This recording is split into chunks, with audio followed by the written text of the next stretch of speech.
Hello, and welcome to Preschool Storytime. I'm Miss Claire from the Chattanooga Public Library. Preschool Storytime is for children ages 3 to 5, but everyone is welcome. Today we're reading stories about giraffes.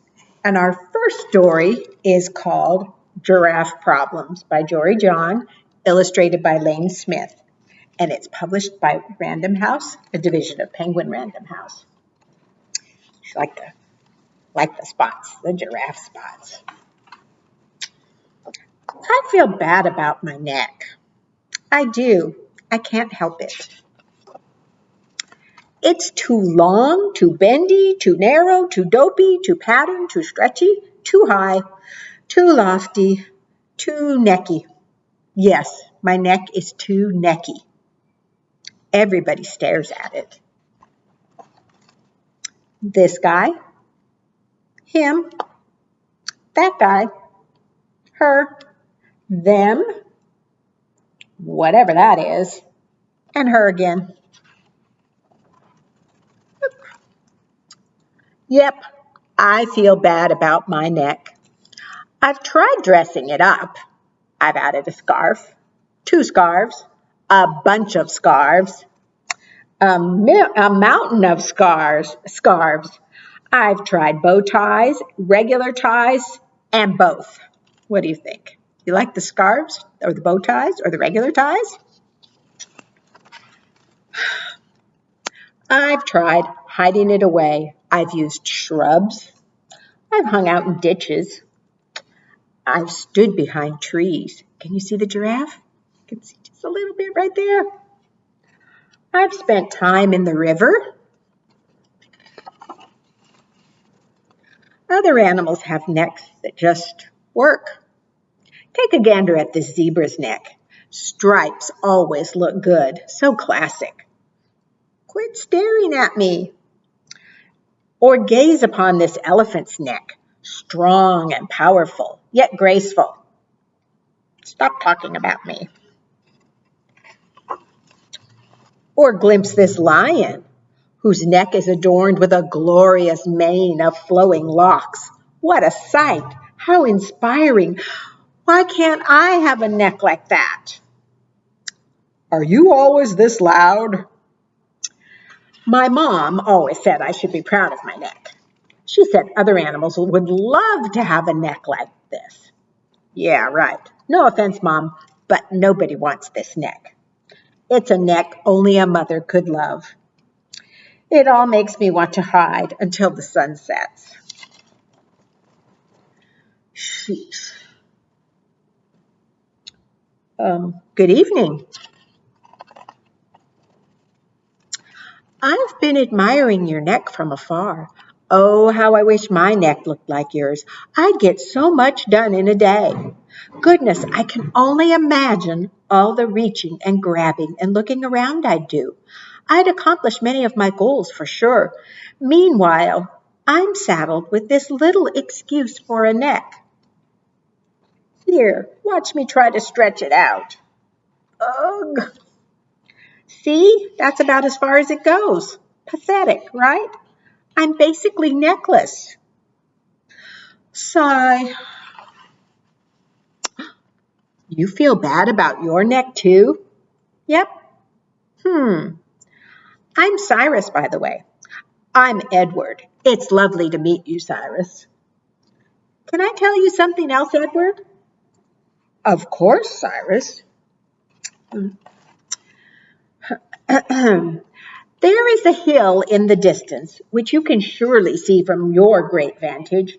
I've stood on that very hill for 7 straight days now, staring skyward, watching as a single piece of fruit, a lone banana, slowly changed from green to yellow, ripening. I've endured windy nights and unseasonably brisk mornings with very little sleep as I waited and waited, hoping against hope that the fruit would drop before me so I could sample its sweetness and nourish myself in the process. Yet day after day, I felt like such a fool as I stretched my neck toward those greedy branches, only to be limited by my own physical shortcomings. You want a banana from that tree? You want a banana from a tree? Look, look at that. There's Cyrus way down there. He was just going to have to wait for it to drop, wasn't he? Here you go. Whoomp. Oh, you did it. You made it look so easy. Munch, munch, munch, munch, munch, munch, munch, munch. Delectable. So that's what a banana tastes like, huh? It was worth the wait. Edward, face it, your neck is impressive. It allows you to do amazing things. For instance, you just solved my week-long banana dilemma in 10 seconds. Well, thank you, Cyrus. I think you have a swell neck, too. It's elegant and dignified and works well with your shell. That means a great deal to me, Edward. Say, do you like bow ties, Cyrus? I'm not sure, Edward. I have very little experience with them. You look wonderful, Cyrus. As do you, Edward. I feel good about our necks, Edward. Thank you, Cyrus. For once, so do I. Yes, for once, so do I. And that's Giraffe Problems by Dory John. Are you ready to sing a rhyming we will go? We have several rhymes. I don't have any giraffes, but we have some other animals. We have a box, and a fox. We have a towel and an owl. We have a chair and a bear. And we have, oink, oink, oink, a pig and a wig. So we're going to sing, a rhyming we will go, a rhyming we will go. We'll catch a and put him in a, and then we'll let him go. Are you ready for that? Can you help me? So the first one is box. We're going to, a rhyming we will go, a rhyming we will go. We'll catch a fox and put him in a box, and then we'll let him go. A rhyming we will go, a rhyming we will go. We'll catch a, what goes with towel? We'll catch an owl and put him on a towel, and then we'll let him go. A rhyming we will go, a rhyming we will go. We'll catch a bear and put him on a chair, and then we'll let him go. A rhyming we will go, a rhyming we will go. We'll catch a pig and give him a wig, and then we'll let him go. A rhyming we will go, a rhyming we will go. It's all pretend, and in the end we always let them go. Yay! What a great job you did. And our rhymes stay fox and box, owl and towel, bear and chair, and pig and wig. Did a great job.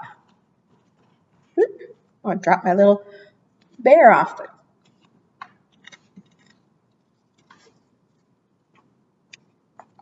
You ready for a counting book? This has a lot of wild animals in it. And this is One Spotted Giraffe, a counting pop-up book by Peter Horchak. And it is published by Candlewick Press. One spotted giraffe. One. What do you think comes after one? Two. Two striped zebras. Two. Oh, what do we have here? Three speedy cheetahs. Three. Snakes. Four slithering snakes. Four. Oh, comes after. Five. Five snappy crocodiles. Five. Six colorful chameleons. Six. Seven. Seven screeching toucans. Let's see what that one looks like. Seven. Eight furry pandas. Eight. Got a hole in his tummy, doesn't he? 9 leaping lemurs. 9. And what do you think's the last? 10 swimming fish. 10. That is 1 spotted giraffe, a counting pop-up book. That was a lot of fun. Thank you. All right, we have a train to the zoo. And way over, we'll move the flannel board so we can all see. Slide him over. We almost don't fit on the board even that way. This clear will be in it just a little bit, but we'll get it so it's. Let's see. There we go.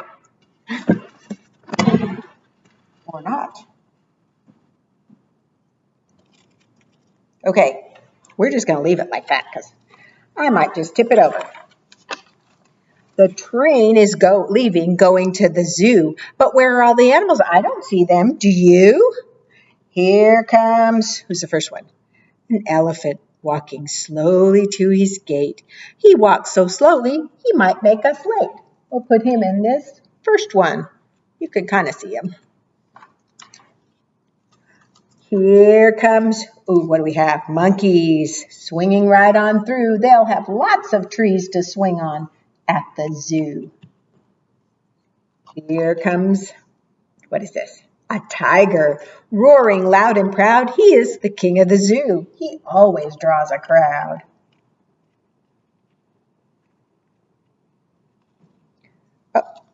Who is this? Here's our giraffe. Here comes the giraffe. She needs the tallest car. I think she needs something with an open top, doesn't she? Her neck is stretched out, nice and long, so she can see very far. What do we have now? Zebras. Here comes the zebra, looking almost like a horse, but there is one big difference. What has he got? Stripes, of course. There go all the animals. Okay, I'm going to try and pull it so I don't tip it over, though. There go all the animals. The zoo can come alive. They'll get off when the train stops. Let's count them. 1, 2, 3, 4, 5. I'll back up the train. So there we go. All right, I have one more pop-up book for you. And this is, what does a giraffe say? Do you know? I don't know either. The Giraffe Who Cock-a-Doodle-Dooed, a pop-up book by Keith Faulkner, illustrated by Jonathan Lambert, and it is published by Dial Books for Young Readers, a division of Penguin Random House. I don't think a giraffe says cock-a-doodle-doo, though. Do you? Who says? There you go. Every morning, the jungle rooster was the first to rise and greet the new day. But this time, when he fluffed up his feathers and opened his beak to cock-a-doodle-doo, out came an earth-shattering roar. Poor Rooster was so shocked, he almost fell off his branch. Lion and the other animals woke grumpily. That wasn't my roar, Lion said. There must be another lion. I'll scare it away. He opened his enormous jaws, but all that came out was a tiny little squeak. Elephant laughed at Lion, but when he stretched his trunk to trumpet, out came a hiss instead. Hey, I'm supposed to hiss, not you, said Snake. Listen. But out of his mouth came a very loud squawk. Something is wrong. Oh no, said Parrot to Snake. If you have my squawk, what do I have? Parrot took a deep breath, opened his beak, and out came a ground-shaking trumpet. Elephant was not amused. He hissed loudly. The animals began to argue. Only Giraffe was quiet. I've never had a voice before, he sighed. I'm sure I don't have one now. Maybe you do. Why don't you give it a try? The animals urged him. So Giraffe stretched out his long neck, opened his mouth, and took a big breath, and cock-a-doodle-doo! Oh my goodness. All the animals cheered for Giraffe. They were so happy for their friend that they stopped arguing. Oddly enough, it only lasted for a day. The next morning, all the animals had their own voices back, but Giraffe will never forget the marvelous day. He woke up with a voice the day his cock-a-doodle-doo shook the jungle. And that's the giraffe who cock-a-doodle-dooed. That'd be a funny thing if you woke up and you didn't sound like yourself, you had a different voice. What would you think if you opened your mouth in the morning and all you could do was roar? Roar. Might be fun for a little bit of time, but not for long. I hope you have a great week. Thank you for joining me, and I'll see you next time. Bye-bye.